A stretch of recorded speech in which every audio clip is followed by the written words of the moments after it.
Bonjour à tous, nous sommes très heureux de vous retrouver sur l'Argus.fr pour découvrir ensemble aujourd'hui le nouveau BMW X3, une troisième génération qui sera lancée en France à la fin de l'année. Allez, venez avec moi, on va le découvrir ensemble. C'est parti.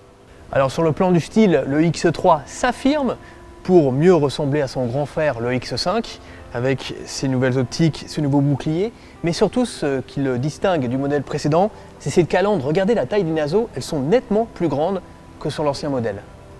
Ce nouveau X3 repose sur la même plateforme que les nouvelles séries 5 et série 7. Il mesure 4,70 m. C'est 5 cm de plus que l'ancien X3. Ces 5 cm ont été gagnés au niveau de l'empattement. Et s'il est plus long, il est par contre plus léger.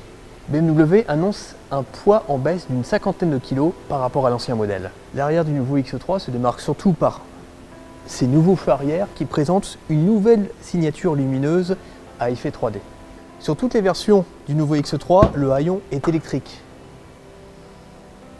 Cela permet de découvrir le coffre qui offre un volume quand même assez généreux et quelques aspects pratiques comme par exemple ce petit rangement qui permet de mettre des affaires de valeur. Également une tirette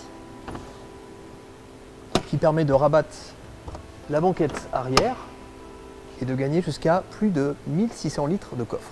Bienvenue à bord de ce nouveau X3. Par rapport à l'ancien modèle, le saut technologique est assez important. Vous remarquerez par exemple ce poste d'instrumentation entièrement numérique ou encore un écran tactile de 10,5 pouces. Bon, bien sûr, ça sera réservé aux finitions les plus luxueuses, mais ça a quand même le mérite d'exister.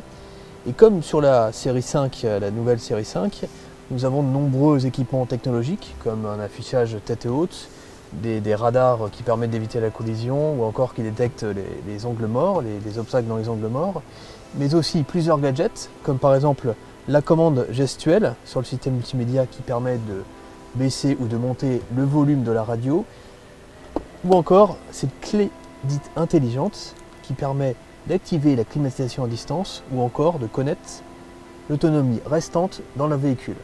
À l'arrière, la place ne manque pas grâce à l'empattement allongé qui a vraiment profité à l'espace aux jambes, aux genoux. En plus, on est plutôt bien installé car la banquette a été légèrement surélevée par rapport à l'ancien X3. Et après, on a vraiment tous les systèmes de confort, une ventilation avec climatisation, des sièges chauffants. Et petit détail intéressant, une manette qui permet d'incliner légèrement le dossier pour se reposer. Le seul petit bémol à l'arrière, c'est la personne qui est installée au milieu. La banquette est assez ferme et surtout, il est gêné par l'imposant tunnel central.